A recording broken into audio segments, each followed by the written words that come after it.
Students, सभी BSc प्रथम वर्ष के विद्यार्थियों को एक लंबे समय अंतराल के बाद में एक न्यू टॉपिक का वीडियो आज मिल रहा है। बीएससी फर्स्ट ईयर के जितने भी स्टूडेंट्स इस वीडियो को देख रहे हैं, तो ये वीडियो कहीं ना कहीं आपके लिए उपयोगी अवश्य रहेगा। Today we will discuss topic and full ring. Today we will discuss full ring. Full ring के बारे में आप जानते हैं, जिसके बारे में आज हम डिस्कस कर रहे हैं। फुल रिंग वास्तविक रूप से कार्बन का एक क्रिस्टलीय अपरूप है। कार्बन के क्रिस्टलीय अपरूपों की बात करें तो कार्बन के क्रिस्टलीय अपरूप जनरल वे में कार्बन के जो अपरूप होते हैं उनको दो भागों में डिवाइड किया गया था, क्रिस्टलीय और अक्रिस्टलीय। जो कार्बन के क्रिस्टलीय अपरूप होते हैं उसमें हीरा, ग्रेफाइट और फुल रिंग को काउंट किया जाता है। तो फुल रिंग कार्बन का एक क्रिस्टलीय अपरूप है जो शुद्धतम होता है।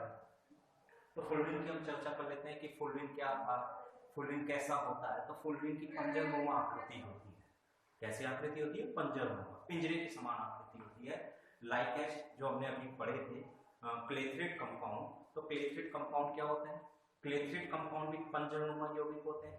क्लेथरेट कंपाउंड में कार्बनिक व अकार्बनिक अणुओं के द्वारा पिंजरेनुमा संरचना का निर्धारण कर दिया जाता है, जिनके मध्य उत्कृष्ट गैसों के परमाणु या अणु आकर के धस जाते हैं। ठीक है। और इनके मध्य वास्तविक रूप से कोई बंधन नहीं होता और ये अंतराण्विक आकर्षण बल यानी वंडरवाल आकर्षण बलों द्वारा परस्पर बंधित रहते हैं। इनके बीच वास्तविक रूप से कोई बंधन नहीं होता है। तो ऐसे कंपाउंड क्लेथरेट कंपाउंड है। कम ताप पर स्थायी होते हैं क्लेथरेट कंपाउंड। जब टेम्परेचर बढ़ाया जाता है तो टेम्परेचर बढ़ाने पर या किसी उपयुक्त विलायक या उचित विलायक में घोले जाने पर क्लेथरेट मॉलिक्यूल्स जो होते हैं, क्लेथरेट अणु होते हैं, उनमें उत्कृष्ट गैसों के उपस्थित परमाणु पिंजरेनुमा संरचना को छोड़कर मुक्त हो जाते हैं। इसलिए ये कम ताप पर ही स्थायी होते हैं, उच्च ताप पर स्थायी नहीं होते। ये हमने क्लेथरेट कंपाउंड्स में आपको बता दिया था। आज हम जो चर्चा कर रहे हैं फुल रिंग के ऊपर चर्चा कर रहे हैं। फुल रिंग का एक टॉपिक आ जाता है, शॉर्ट नोट्स आता है, यूनिट नंबर इनऑर्गेनिक केमिस्ट्री पढ़ रहे हैं तो यूनिट नंबर 4 पे आता हूँ। कुछ P block special P block elements, उनके अंदर एक टॉपिक है फुल रिंग। क्लेथरेट भी मैंने वहीं से करवाया था। उसके बाद मैंने एक टॉपिक करवाया था आपको फ्लोरोकार्बन्स, वो भी मैं आपको करवा चुका हूँ। आज के थर्ड टॉपिक है हमारा, वो है full ring. Full ring actual में क्या है? देखो भाई, फुल रिंग कार्बन का सबसे शुद्धतम क्रिस्टलीय अपरूप है, पहली कंडीशन। और फुल रिंग जो नाम दिया जाता है सामान्य रूप से ये कार्बन गुच्छ की एक ऐसी सामान्य श्रृंखला के लिए दिया जाता है। जो फुल रिंग नाम दिया गया था वो सामान्य रूप से कार्बन श्रृंखला की या कार्बन गुच्छ की एक ऐसी सामान्य श्रृंखला को फुल रिंग नाम दिया जाता है जिसमें कार्बन परमाणु क्या हो, जिसमें कार्बन परमाणुओं की संख्या 20 या 20 से अधिक पाई जाती हो। तो सामान्यतः फुल रिंग कार्बन गुच्छ होते हैं और या कार्बन पंजरनुमा कंपाउंड्स होते हैं और इनमें कार्बन गुच्छ की एक ऐसी सामान्य श्रृंखला पाई जाती है जिसके अंदर कार्बन परमाणुओं की संख्या 20 या 20 से अधिक होती है। ओके स्टूडेंट्स, रिपीट कर रहा हूँ। फुल रिंग क्या है? फुल रिंग कार्बन का सबसे शुद्धतम क्रिस्टलीय अपरूप है।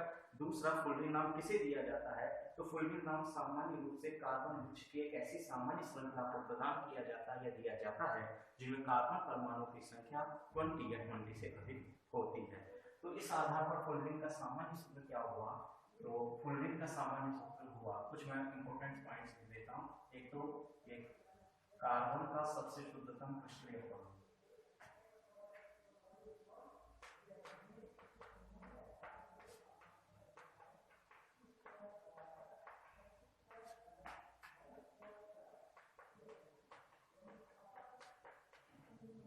कार्बन का सबसे शुद्धतम क्रिस्टलीय अपरूप है, इंपॉर्टेंट चीज। सेकंडली हमने कहा कि फुल रिंग नाम किसे दिया गया था? कि कार्बन गुच्छ की सामान्य श्रृंखला को। तो जो फुल रिंग नाम दिया गया था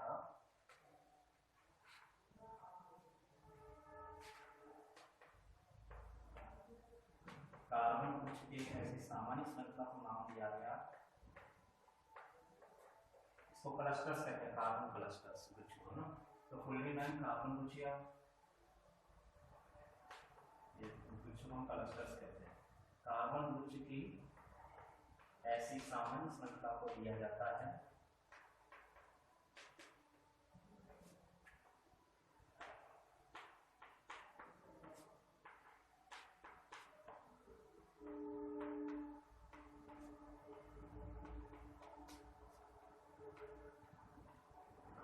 फुल्लेनम कार्बन की एक ऐसी सामान्य श्रृंखला को दिया जाता है जिसमें कार्बन परमाणु संख्या कितनी होती है, जिसमें कार्बन एटम की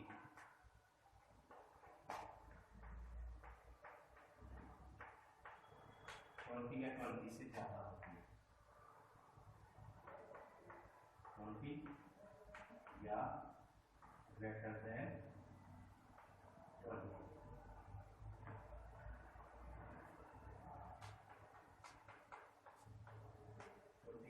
से अधिक होती है, ठीक है। तो इनका सामान्य सूत्र क्या होगा, जो जनरल फार्मूला बना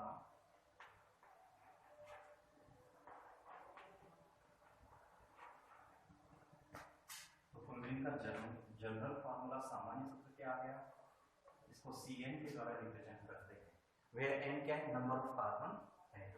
अब वहां n की वैल्यू कितनी हो सकती है, n की वैल्यू ग्रेटर देन 20 से कम नहीं, 20 से ज्यादा ही हो। इस आधार पर एग्जांपल फुलरिन कौन सी हो सकती है, तो फुलरिन के हम एग्जांपल दे सकते हैं, C20 हो सकता है, C50 हो सकता है, C60 हो सकता है, ये भी फुलरिन, C70 फुलरिन है, C74 फुलरिन है, C84 फुलरिन एक्सेप्ट, ठीक है। ये कुछ फुलरिन्स के एग्जांपल है, इसमें सबसे कॉमन जो फुलरिन है कौन सी है, C60, इसे बकमिस्टर फुलरिन के नाम से भी जाना जाता है। ओके स्टूडेंट्स, हम आगे देखते हैं, ये मैंने आपको कुछ डिटेल्स इसकी बताई।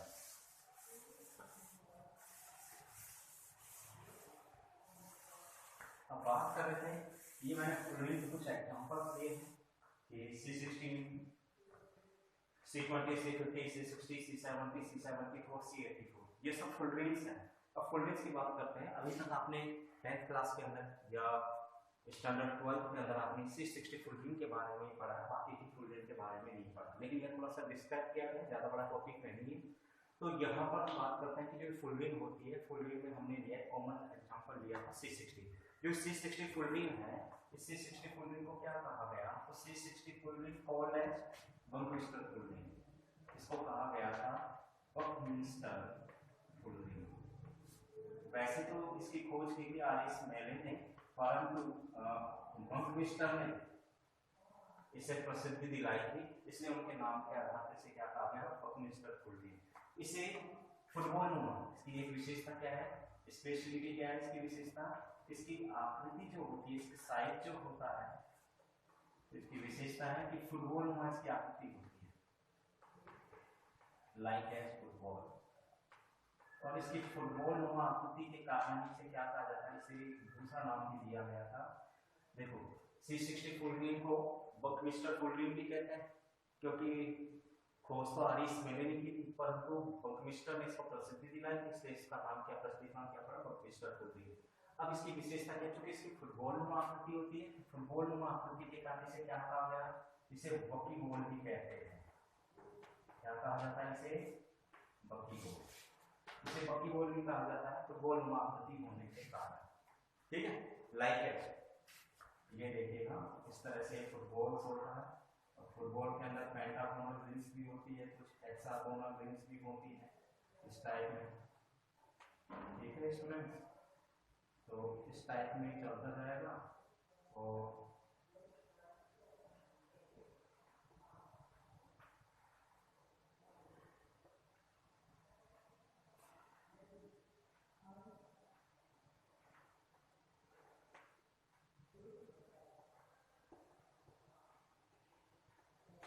इस प्रकार से यहाँ पेंटागोनल रिंग आ जाएगी, यहाँ हेक्सागोनल, यहाँ पर पेंटागोनल, यहाँ हेक्सागोनल, यहाँ पेंटागोनल, यहाँ हेक्सागोनल, ठीक है।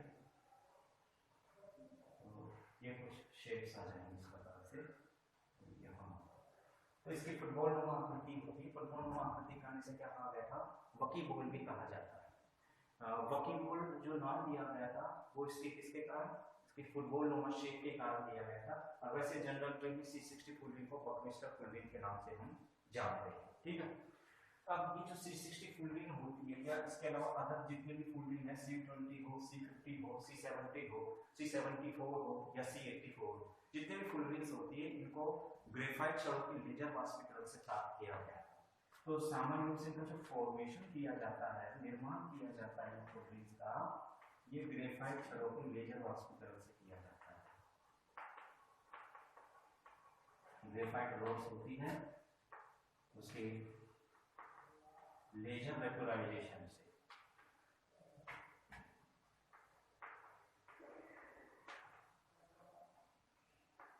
ग्रेफाइट छड़ों के लेजर वेपोराइजेशन प्रोसेस के द्वारा इसे क्या किया गया था, प्राप्त किया गया था। ओके स्टूडेंट्स, जितने भी फुलरिन्स होते हैं, फुलरिन्स का सामान्य रूप से जितने भी जैसे C60 फुलरिन हो चाहे अदर फुलरिन्स हो, उन सभी का फॉर्मेशन ग्रेफाइट रोड्स, ग्रेफाइट जो छोटे होती हैं उनके लेजर वाष्पीकरण से प्राप्त किया गया था। ठीक है, तो यहाँ पे हम बात करते हैं कि ये मैंने कुछ फॉर्मेशंस आपको बताया। ये जो फॉर्मेशंस था ये सभी फुलरिन्स के लिए होता है। जरूरी नहीं कि मैं C60 की बात कर रहा हूँ, तो C60 को तो बनाया गया था, मतलब वकी बोर्ड को तो इससे निर्मित किया गया था, लेकिन इसके बाद जितनी भी ग्रेफाइट रोड होंगी, ग्रेफाइट रोड्स के अंदर हम उच्च विद्युत धारा का प्रवाह करके उसे अक्रिय गैसों के वातावरण में जब प्रवाहित करते हैं तो उसके लेजर वाष्पीकरण या उनके वाष्पों के संघनन से किसकी प्राप्ति की गई थी, C60 फुलरिन के अलावा C20, C50, C70, C74, C84, इन समस्त फुलरिन्स की प्राप्ति की गई थी। सामान्यतः समस्त जितने भी फुलरिन्स होती हैं उनको ग्रेफाइट छड़ों के लेजर वाष्पीकरण से भी प्राप्त करते हैं। ओके, नेक्स्ट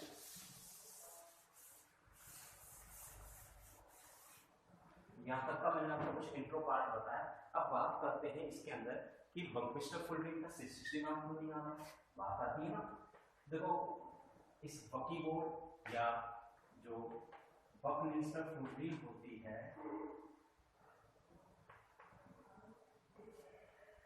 इस बकमिस्टर फुलरिन जो C60 फुलरिन को बकमिस्टर फुलरिन कहते हैं, इस बकमिस्टर फुलरिन जो होती है इसके अंदर कार्बन परमाणु संख्या कितनी होती है, इसमें 60 कार्बन एटम्स मौजूद होते हैं। कितने कार्बन एटम, 60 कार्बन एटम्स मौजूद होते हैं, जिनमें कार्बन कार्बन आवरण पाए जाते हैं। कार्बन कार्बन सिंगल बॉन्ड भी हो सकते हैं, कार्बन कार्बन डबल बॉन्ड भी हो सकते हैं। इसका मतलब यानी सैचुरेटेड, इसका मतलब फुलरिन किसकी तरह व्यवहार करती है, fullerene behave as a unsaturated compound. तो C60 fullerene behave as a unsaturated compound.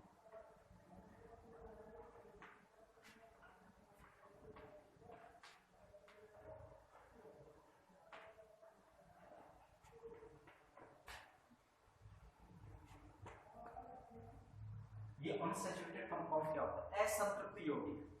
असंतृप्त जानते हो, हमने पढ़ा है 11th 12th क्लास के अंदर कि जो ऑर्गेनिक कंपाउंड्स होते हैं कार्बनिक यौगिक, सामान्यतः हम देखते हैं कि इसके अंदर एलिफेटिक अचक्रीय यौगिक और चक्रीय यौगिक। अचक्रीय यौगिकों को दो भागों में बांटा गया था, एक तो संतृप्त अचक्रीय हाइड्रोकार्बन, एक था असंतृप्त चक्रीय वो असंतृप्त अचक्रीय हाइड्रोकार्बन।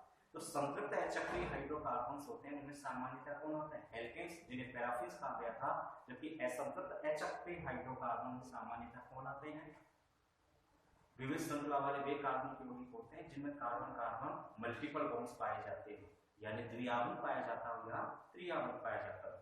क्योंकि बहुबंध कार्बन कार्बन मल्टीपल बॉन्ड या बहुबंध की उपस्थिति के कारण उनमें अनसैचुरेशन का गुण यानी उनके अंदर योगात्मक यौगिक बनाने का बंधन पाया जाता है। उन्हें इसमें काम लिया जाता था, उन्हें ओएल की फर्मिंग में काम में लिया जाता था।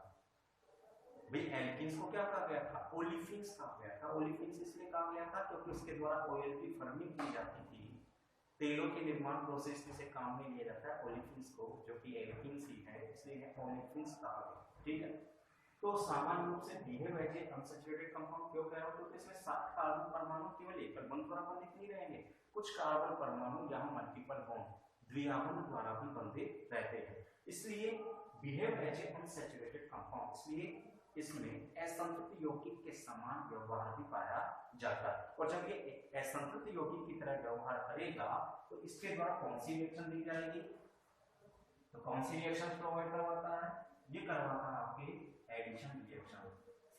तो C60 फुलरिन कौन सी रिएक्शन देता है, गेज एडिशन रिएक्शंस। ये सामान्य रूप से जनरली गिव्स एडिशन रिएक्शंस। ये सामान्य रूप से कौन सी अभिक्रिया देते हैं? ये सामान्य रूप से योगात्मक अभिक्रिया देते हैं। तो C60 fullerene generally gives addition reactions. सामान्य रूप से ये एडिशन रिएक्शंस देते हैं। ओके स्टूडेंट्स, रिपीट कर रहा हूं, C60 फुलरिंग मिस्टर फुलरिंग होता है, इसमें 7 कार्बन परमाणु होते हैं और समस्त 7 कार्बन परमाणु कार्बन कार्बन एकल बंध या कार्बन कार्बन मल्टीपल बॉन्ड द्वारा बंधित रहते हैं। क्योंकि इनमें मल्टीपल बॉन्ड पाए जाते हैं, बहुआगमन की उपस्थिति पाई जाती है, इसलिए डिहेड्रल अनसैचुरेटेड कंपाउंड ये एक असंतृप्त यौगिक की तरह भी व्यवहार करते हैं। क्योंकि जब ये असंतृप्त यौगिक की तरह व्यवहार करते हैं तो सामान्य रूप से ये एडिशन रिएक्शंस या योगात्मक अभिक्रिया भी देते हैं।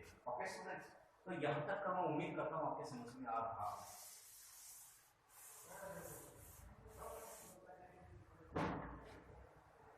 अब हम देखते हैं इसके सिंथेसिस प्रोसेस, संश्लेषण प्रक्रिया। देखो इसके सिंथेसिस प्रोसेस, संश्लेषण प्रक्रम कौन सा है, यानी ऐसे वो कौन से मेथड है जिनके द्वारा फुलरिन का निर्माण किया है। तो इसके अंदर हम एक फर्स्ट मेथड पढ़ते हैं। देखो विल्सन मेथड भी पढ़ लेते हैं, लेकिन चलो पहले हम ये तो मेथड लेते हैं, सीएन राव मेथड, जिसके द्वारा इसको बनाया गया था।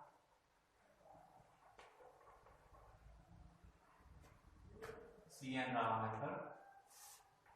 देखो एक साइंटिस्ट था हार्वर्ड और सीएन राव, इन्होंने ये बताया था कि भाई बेंजीन को हीलियम गैस के अक्रिय वातावरण में अगर जलाया जाए तो बेंजीन को अगर हीलियम गैस के अक्रिय वातावरण में जलाया जाए तो जलाने पर एक कजली पदार्थ की प्राप्ति होती है, और इस कजली पदार्थ को अगर टोलुइन से उपचारित कर निर्वात में शुष्कित किया जाए तो प्राप्त होने वाले ठोस पदार्थ को क्या कहा गया? फुलरिन कहा गया था। ठीक है स्टूडेंट, रिपीट कर रहा हूं। इसके अंदर क्या किया उन्होंने, ये मैं आपको लिखना नहीं है, वैसे ही बता देता हूं। इन्होंने इस संश्लेषण की स्थिति में क्या करते हैं, जो बेंजीन होती है, संश्लेषण की स्थिति में बेंजीन को हीलियम गैस के अक्रिय वातावरण में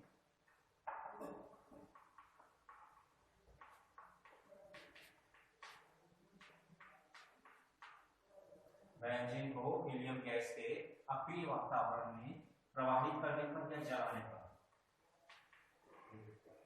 हीलियम गैस के अक्रिय वातावरण में जलाने पर, संश्लेषण की स्थिति में बेंजीन को हीलियम गैस के अक्रिय वातावरण में जलाने पर कजली पदार्थ की प्राप्ति होती है। जब पदार्थ होगा कैसा होगा, काजल के समान होगा, और इस कजली पदार्थ को किससे उपचारित करेंगे? टोलुइन से उपचारित करेंगे, और प्राप्त कजली पदार्थ को टोलुइन से उपचारित कर, और उसके बाद कौन सा प्रोसेस लगाया गया? उपचारित पदार्थ आ गया, टोलुइन से उपचारित करेंगे तो उपचारित पदार्थ, अब इसको निर्वात में क्या किया गया? शुष्क, वैक्यूम में इसका क्या किया गया? ग्रहण किया गया। तो टोलुइन से उपचारित कर उपचारित पदार्थ को निर्वात में इसका शुष्कन कार्य किया जाता है, जिससे प्राप्त ठोस मिश्रण, ठीक है, बेंजीन को हीलियम के अक्रिय वातावरण में जलाने पर कजली पदार्थ की प्राप्ति हुई, जिसे टोलुइन से उपचारित कर उपचारित पदार्थ को निर्वात में शुष्कन करवाते हैं, उसका निर्वात में शुष्कन करवाएंगे, निर्वात में शुष्कित करवाते हैं, एवं प्राप्त ठोस मिश्रण को ही क्या कहा गया? एवं प्राप्त ठोस मिश्रण को ही क्या नाम दिया गया था? फुलरिन नाम दिया गया। तो ये मेथड कहलाता है सीएन राव मेथड। ठीक है, अब दूसरा जो मेथड होता है वो हम चलते हैं। दूसरा मेथड हम लेते हैं विल्सन मेथड।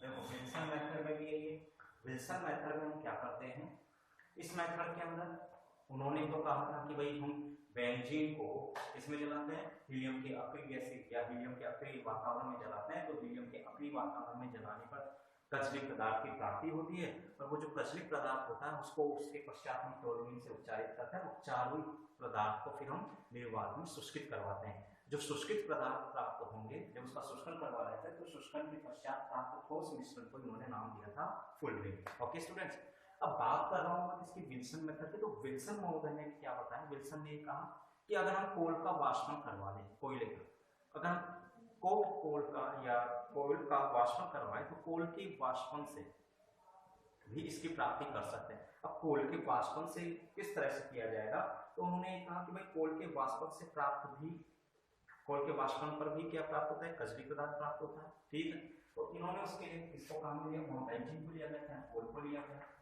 तो कोल के वाष्पन, कोल का क्या करवाया उन्होंने, वेपराइजेशन। तो कोल के वाष्पन से प्राप्त कजली पदार्थ को उन्होंने क्या किया, कोल के वाष्पन से प्राप्त कजली पदार्थ को उन्होंने टोलुइन से पहले उपचारित किया, इसको टोलुइन से उपचारित किया, अभिवृद्धि करवाया, और उसके पश्चात ये जो फर्स्ट एंड उपचारित पदार्थ को क्या किया इन्होंने, वो भी प्रोसेस अपनाया जो सीएन राव ने अपनाया। उपचारित पदार्थ को निर्वात में इसका शुष्कन कार्य करवाया। तो वैक्यूम में क्या करवाया, निर्वात में इसका शुष्कन करवाया। निर्वात में शुष्कन करवाने पर प्राप्त ठोस पदार्थ को उन्होंने भी क्या नाम दिया, प्राप्त ठोस होने वाले पदार्थ को उन्होंने नाम दिया था फुलरीन। ठीक है स्टूडेंट। तो कोल के वाष्पन से प्राप्त, विल्सन ने बताया कि कोल के वाष्पन से प्राप्त कजली पदार्थ को टोलुइन से उपचारित एवं निर्वात में शुष्कित करवाने पर प्राप्त ठोस पदार्थ को भी फुलरीन कहा गया है।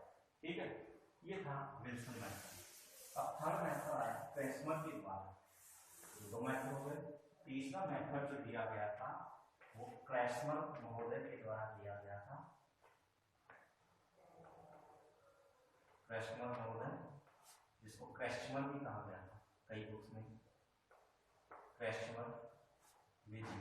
अभी क्रेसमर विधि क्या है, अब देखो क्रेसमर विधि में भी वही चीज है। इसमें क्या करते हैं, ग्रेफाइट की रोड्स ले लेते हैं, ग्रेफाइट की रोड्स में उच्च ऊर्जा युक्त विकिरण प्रवाहित करिए, या हम कह सकते हैं उच्च विद्युत धारा को प्रवाहित करिए। तो ग्रेफाइट की छड़ों में विद्युत धारा को प्रवाहित कर हीलियम के अक्रिय वातावरण को में उस ग्रेफाइट छड़ों का क्या करवाया गया, संघनन करवाया गया, उनके वाष्प का संघनन करवाया गया। तो ग्रेफाइट छड़ों के वाष्प के संघनन से किसे प्राप्त किया गया, फुलरीन को प्राप्त किया गया। ठीक है, रिपीट कर रहा हूं मैं। इस मेथड में क्या किया गया था, क्रेसमर और उनके जितने भी सहयोगी थे, कलीग्स थे, उन्होंने क्या किया, ग्रेफाइट की छड़ों के अंदर किसको प्रवाहित किया, ग्रेफाइट की छड़ों में उच्चता पर विद्युत धारा प्रवाहित की, विद्युत धारा को उपस्थित करवाया। तो ग्रेफाइट की छड़ों में विद्युत धारा को प्रवाहित कर अक्रिय गैस का क्या किया, अक्रिय गैस में प्रवाहित किया गया। ग्रेफाइट की छड़ों में विद्युत धारा को हीलियम गैस या और दूसरी गैसें ले सकते हैं, तो अक्रिय गैसों के वातावरण में प्रवाहित करने पर ग्रेफाइट वाष्प के संघनन से प्राप्त पदार्थ को क्या दिया गया, उन्होंने नाम क्या दिया, उन्होंने नाम दिया था फुलरीन। तो वो था आपकी क्रेसमर मेथड। तो ये तीन प्रकार के मेथड होते हैं। पहला जो मेथड होता है कौन सा होता है, लिखना नहीं है इसके बारे में, बस इतनी सी डिटेल देनी है। पहला जो मेथड होता है, चलो इसमें बताता हूँ। इसमें ग्रेफाइट रोड्स लेते हैं, इसमें क्या किया गया था, ग्रेफाइट रोड्स में इलेक्ट्रिक करंट प्रवाहित की गई, और इलेक्ट्रिक करंट प्रवाहित करने के पश्चात अक्रिय वातावरण लिया। अक्रिय वातावरण में हम हीलियम का अक्रिय वातावरण ले सकते हैं। इन्होंने क्या किया, ग्रेफाइट छड़ों में विद्युत धारा इलेक्ट्रिक करंट प्रवाहित कर हीलियम के अक्रिय वातावरण में से प्रवाहित किया। तो ग्रेफाइट वाष्प के संघनन से ग्रेफाइट का क्या हुआ, वेपराइजेशन हुआ। ग्रेफाइट का क्या हुआ, वेपराइजेशन हुआ। और ग्रेफाइट वाष्प के संघनन से पहले उसका वेपराइजेशन करवाया गया, ठीक है, और प्राप्त वेपर्स को क्या किया गया, और प्राप्त ग्रेफाइट वेपर्स को कंडेंस करवाया गया, उसका संघनन करवाया गया, कंडेंसेशन प्रोसेस हुआ। प्राप्त ग्रेफाइट जो वेपर्स थी उनका कंडेंसेशन, उनका संघनन करवाया गया। जो संघनित पदार्थ प्राप्त हुआ उसे क्या नाम दिया उन्होंने, संघनित पदार्थ की फुलरीन कहा। संघनित पदार्थ उन्होंने क्या कहा, फुलरीन कहा।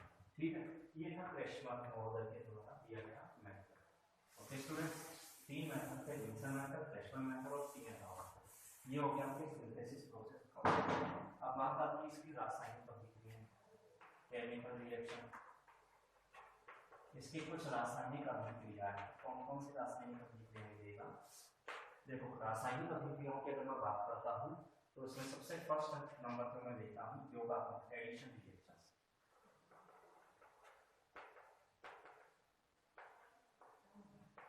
योगात्मक अभिक्रिया।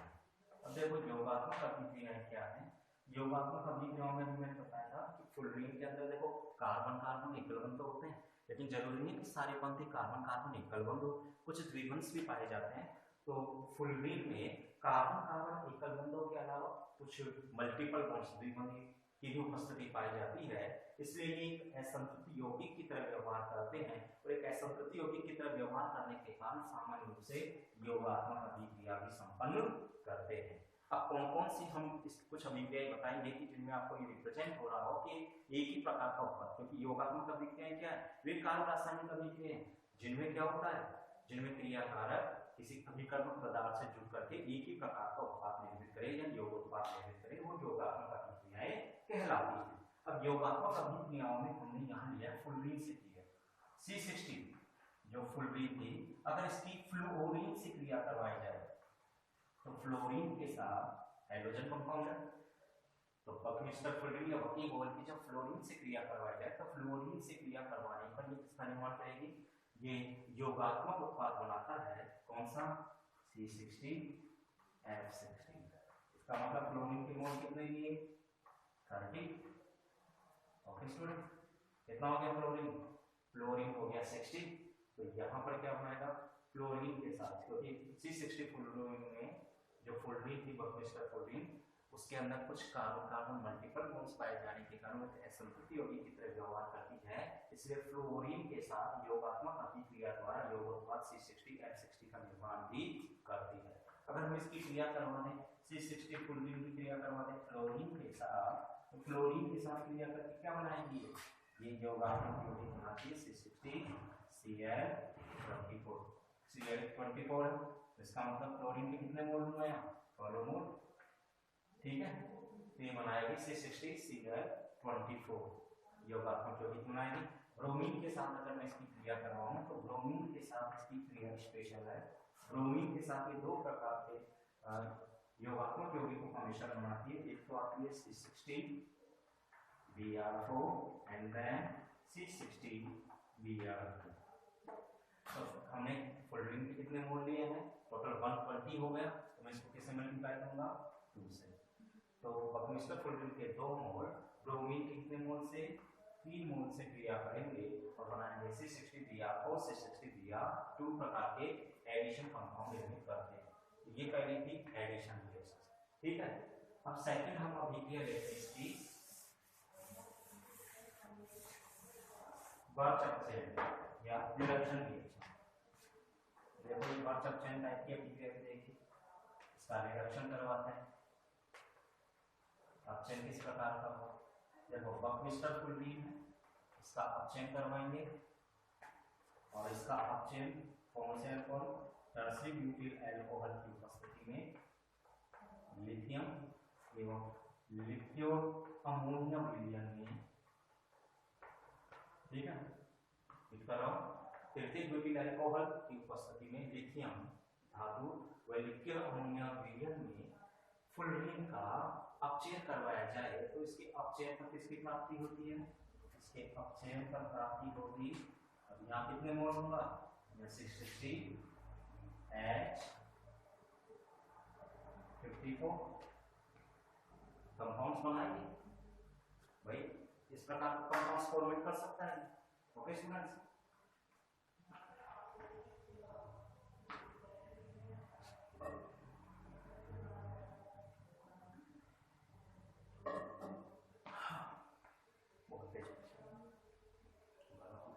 देखिएगा, रिपीट कर देता हूँ भाई, इस प्रकार का एडक्ट बनाए, लेकिन हम इसका करते हैं जब ये अपचयन की क्रिया करवाई जाएगी तो एक्चुअली नहीं बनेगा, हाइड्रोजन के साथ तो क्रिया होगी, लेकिन ये तो डिफरेंट प्रकार के हाइड्रोकार्बन का मिश्रण देता है। अपचयन करवा रहे हैं ना, अब चूंकि इसके अंदर मैंने अभी बताया था एकल बॉन्ड नहीं होते, इसमें मल्टीपल बॉन्ड भी पाए जाते हैं, इसलिए असंतृप्त यौगिक की तरह व्यवहार करती है।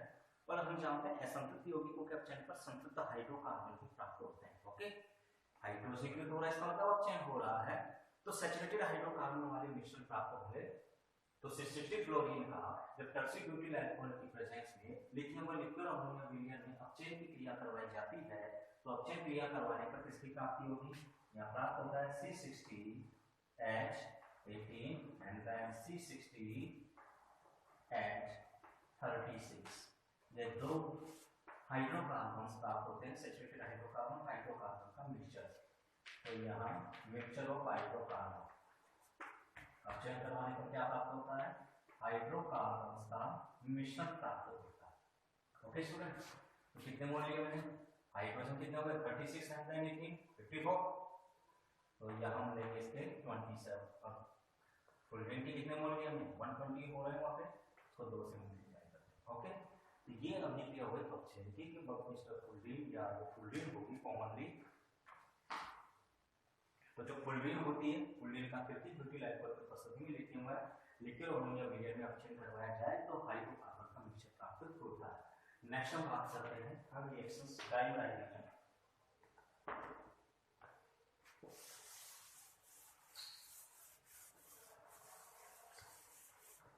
डाइमराइजेशन रिएक्शन की मैं बात करता हूं, और रिएक्शन है विलयनीकरण या डाइमराइजेशन।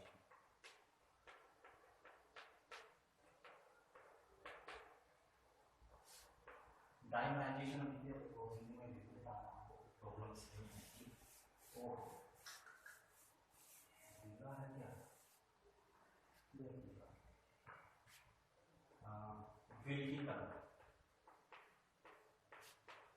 विलयनीकरण कहा गया विलयनीकरण, थर्ड नंबर की अभिक्रिया। अब ये विलयनीकरण क्या होता है? देखो जो C60 फुलरिन होती है और मिस्टर फुलरिन जी अगर इसको KCl विलयन के अंदर प्रवाहित किया जाए, तो KCl विलयन में प्रवाहित करने पर इसका डाइमराइजेशन हो जाता है।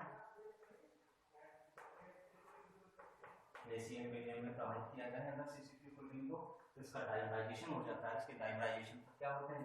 इसके दो मोल परस्पर विपरीत होंगे, जुड़ेंगे, क्या बनाते हैं? C120 फुलरिन का निर्माण करते हैं। ठीक है, तो ये इसकी कुछ अभिक्रियाएं हमने आपको बताई। ये आपकी अभिक्रिया होगी किसकी? फुलरिन।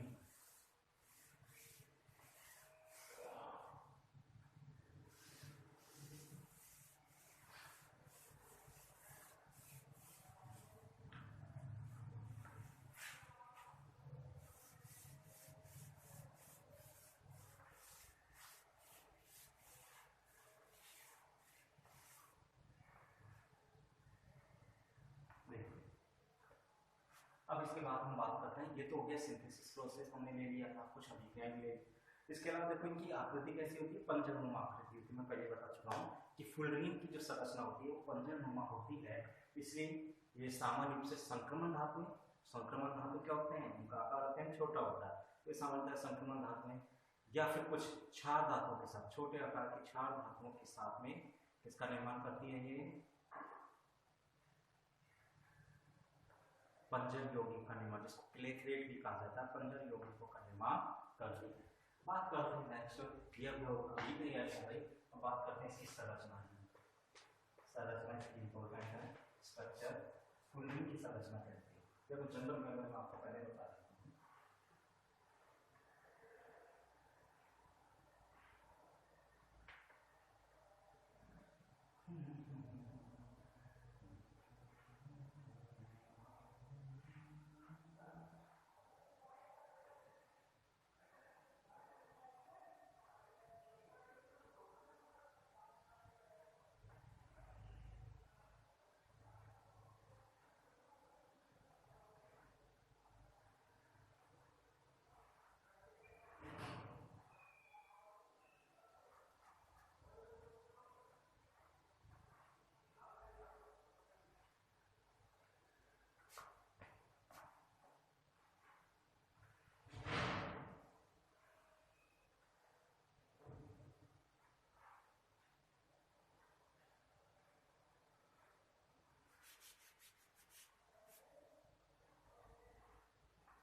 शेप बात करें,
इसकी शेप कुछ इस तरह की, इसको मैं कलर जो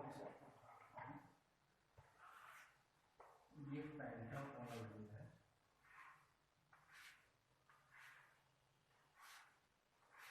ये पेंटागोनल रिंग है, ये हेक्सागोनल रिंग है,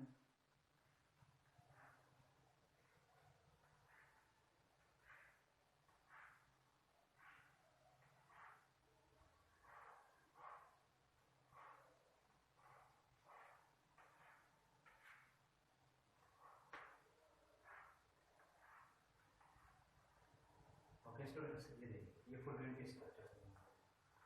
ये जो बॉन्डिंग आती है ये एक्सोसाइक्लिक डबल बॉन्ड है जो पेंटागोनल रिंग से जुड़े हुए हैं। ओके स्टूडेंट्स ये देखिए, ये जो मैंने बॉन्ड्स लिए हैं, ये देखिएगा, ये जो रिंग है ये तो होगी पेंटागोनल रिंग,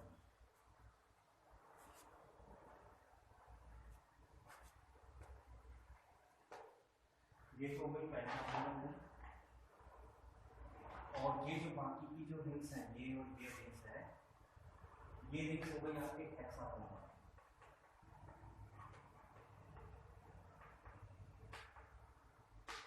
ठीक है, अब पेंटागोनल जो रिंग होती है, ये देखिए 1 2 3 4 and then 5।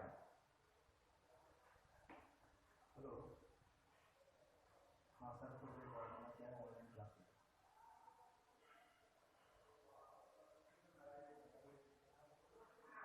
Pentagonal ring and then hexagonal ring.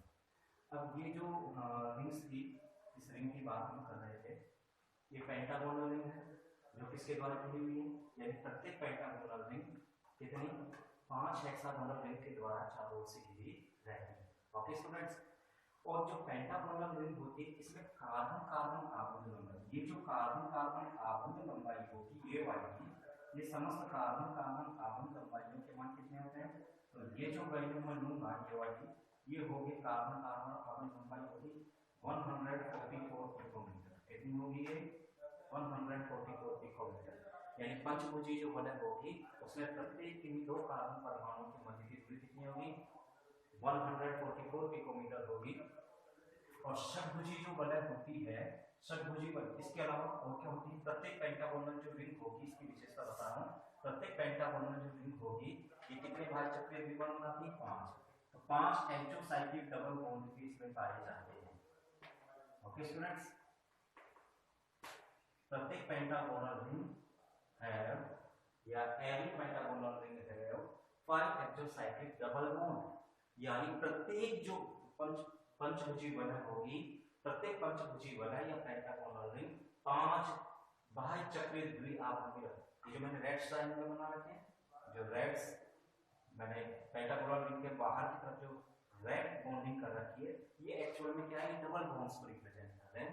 तो प्रत्येक पेंटागोनल रिंग कितने 5 बाह्य चक्रीय द्विआबंध यानी 5 एक्सोसाइक्लिक डबल बॉन्ड भी फॉर्मेट करती है। ठीक है, ओके स्टूडेंट्स, अब बात करते हैं हेक्सागोनल रिंग की। ठीक इसी प्रकार से जो हेक्सागोनल रिंग होती है वो क्या करती है, वो अल्टरनेट ऑर्डर में हेक्सागोनल रिंग और पेंटागोनल रिंग द्वारा एकांतर क्रम में जुड़ी रहती है। तो प्रत्येक हेक्सागोनल रिंग अल्टरनेट रूप से या एकांतरित रूप से पंचभुजीय और षटभुजीय वलयों द्वारा घिरी रहती है।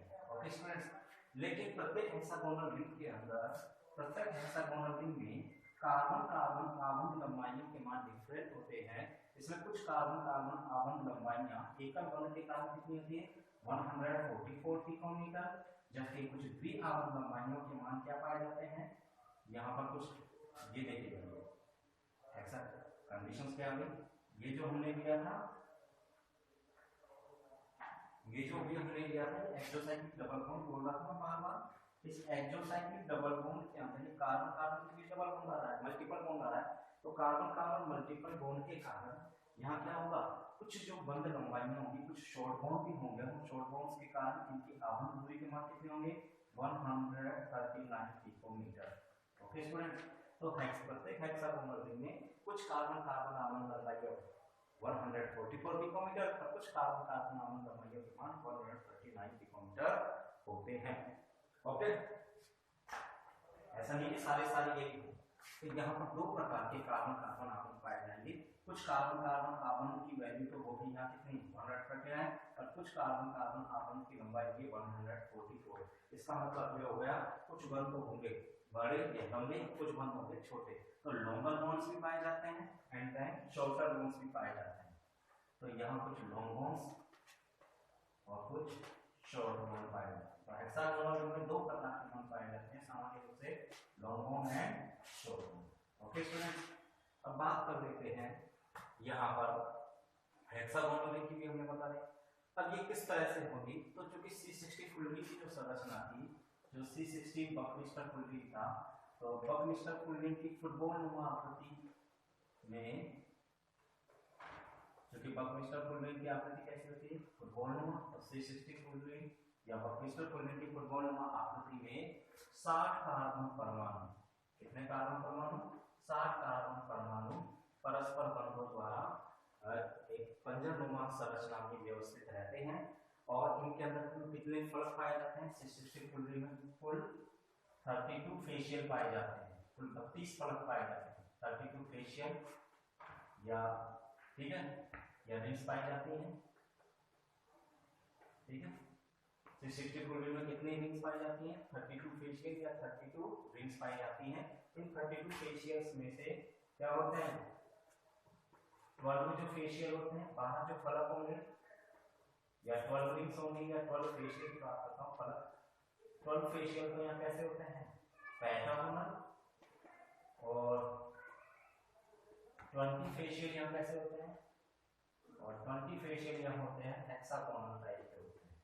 ओके स्टूडेंट्स, 12 फेशियल तो होते हैं पेंटागोनल और 20 फेशियल होते हैं हेक्सागोनल, यानी 12 फलक तो होंगे आपके पंचभुजीय आकृति के पेंटागोनल रिंग टाइप, और 20 फलक जो होंगे वो होंगे हेक्सागोनल आकृति के, क्योंकि फुटबॉल के अंदर ध्यान रखिएगा पेंटागोनल और हेक्सागोनल दोनों प्रकार की रिंग पाई जाती हैं।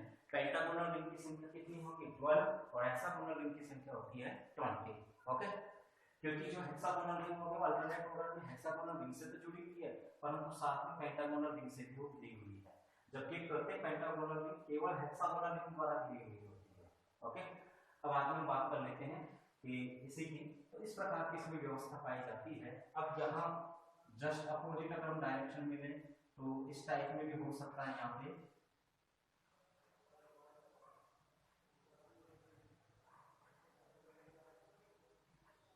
अब यहाँ हेक्सागोनल आ गया, इस टाइप की संरचना चलती जाएगी। देखिए स्टूडेंट्स, अगर मैं इसी स्ट्रक्चर्स के अंदर ड्रॉ करूं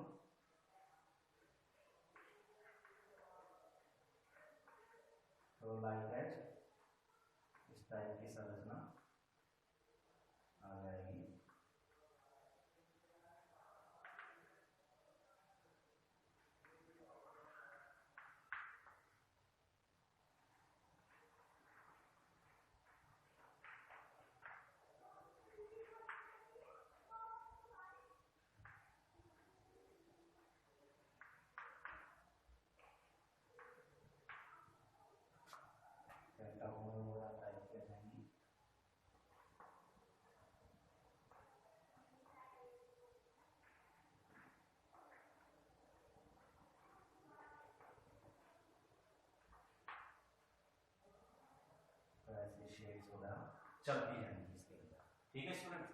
तो ये तो होती है इस टाइप की स्ट्रक्चर्स होगी, चारों तरफ से काफी टाइम लगेगा, इस टाइप की स्ट्रक्चर्स इसमें पाई जाती है। तो ये थी इसकी संरचना। कितने फलक होते हैं इसमें? 32 फलक होते हैं, जैसे फुटबॉल में आकृति होती है, जो बंकमिश्र फुलरिंग होती है उसकी संरचना फुटबॉल में आकृति होती है इसकी, और उसके अंदर 7 कार्बन परमाणु परस्पर आधारित रहते हैं और ये 32 वलियों का निर्माण करते हैं। और इसकी 32 वलियों में से 32 फेशियल फलकों में से 12 फलक पंचभुजी और 20 फलक षटभुजी आकृति के होते हैं।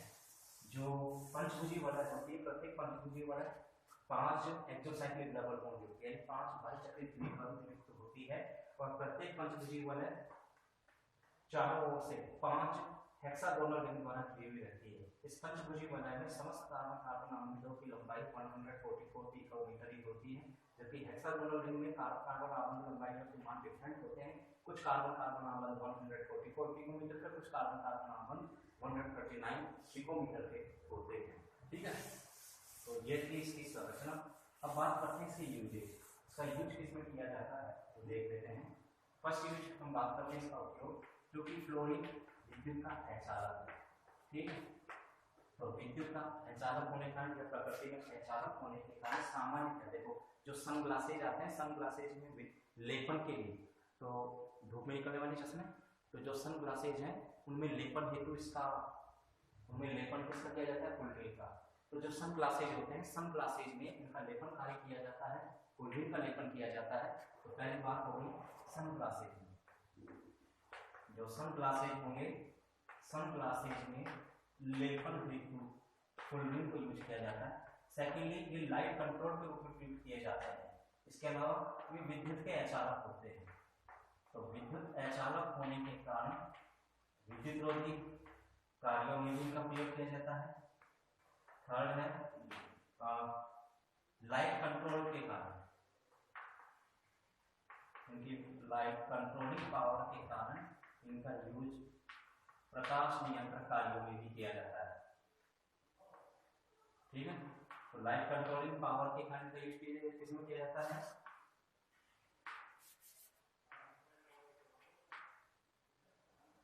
प्रकाश से संबंधित या जितने भी लाइट वर्क होंगे, प्रकाश से संबंधित जितने भी कार्य होंगे, इसका यूज किया जाएगा। ओके स्टूडेंट्स, तो ये इनकी कुछ यूजेज थे। इसके अलावा भी बहुत सारे यूजेज होते हैं जिसका कि हम बात कर लेंगे कि तो इनकी विद्युत अचालक प्रकृति का के अंदर क्या होगा, विभिन्न विद्युत कार्यों में का अवरोधक। ठीक है, विद्युत कार्यों में उपयोग होता है, सनग्लासेज में लेपन का उपयोग किया जाता है क्योंकि लाइट कंट्रोलिंग पावर होती है, इसलिए सनग्लासेज में लेपन का उपयोग किया जाता है। तो अभी तक जो हमने डिस्कस किया है ये था फुलरिन।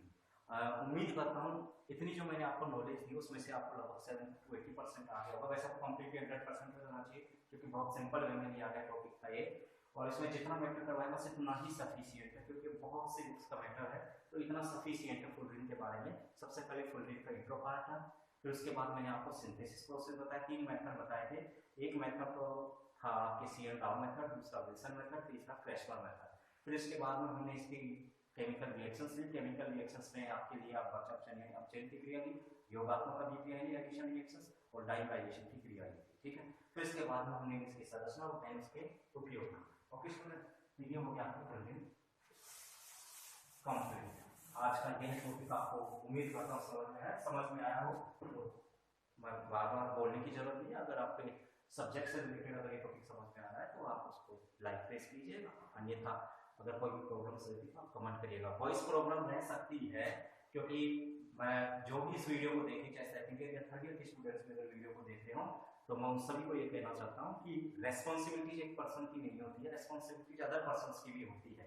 जो इस वीडियो को XYZ जो भी है एपरेटस वगैरह जिस तरह के यूज किए जाएंगे तो वॉल्यूम्स वगैरह, वॉइस और विजिबिलिटी उसी के अकॉर्डिंग आएगी। कैमरा क्वालिटी के ऊपर डिपेंड करता है वीडियो, ये ध्यान रखिएगा, ना कि एक पर्टिकुलर रेस्पॉन्सिबल पर्सन के ऊपर। तो इसके अंदर लेक्चर्स रेस्पॉन्सिबल नहीं है, लेक्चर्स अपना काम पूरा कर रहे हैं, वॉल्यूम्स भी बहुत ज्यादा है। एक्चुअली ऐसा नहीं कि कुछ वीडियो में तो आपको बहुत अच्छा वॉल्यूम सुनाई दे रहा था अचानक से, तो लेक्चर्स की वॉल्यूम में डिस्क्राइब मत करिएगा कि लेक्चर्स की वॉल्यूम डाउन हो गई या इंक्रीज हो रही है, ना हो। इस तरह का कोई वक्तव्य नहीं देना चाहिए क्योंकि एक्चुअली में वॉइस जो प्रॉब्लम्स होती है वो डिपेंडेंट ऑन एपरेटस, वो इस समय किस पर डिपेंडेंट है, विजिबिलिटी आपको दिखाई दे रहा है नहीं दे रहा है, या आपको XYZ फिर रिपीट कर रहा हूं आपको वॉइस प्रॉब्लम्स आ रहा है, तो नॉट ए पर्सन, इसके लिए कोई भी एक पर्सन इसके लिए रेस्पॉन्सिबल नहीं है, ये डिपेंडेंट ऑन एपरेटस, ये एपरेटस के ऊपर डिपेंड करता है, एपरेटस जैसे मिलेंगे वैसे ही आपका वैल्यू यहाँ पे होगा। ओके।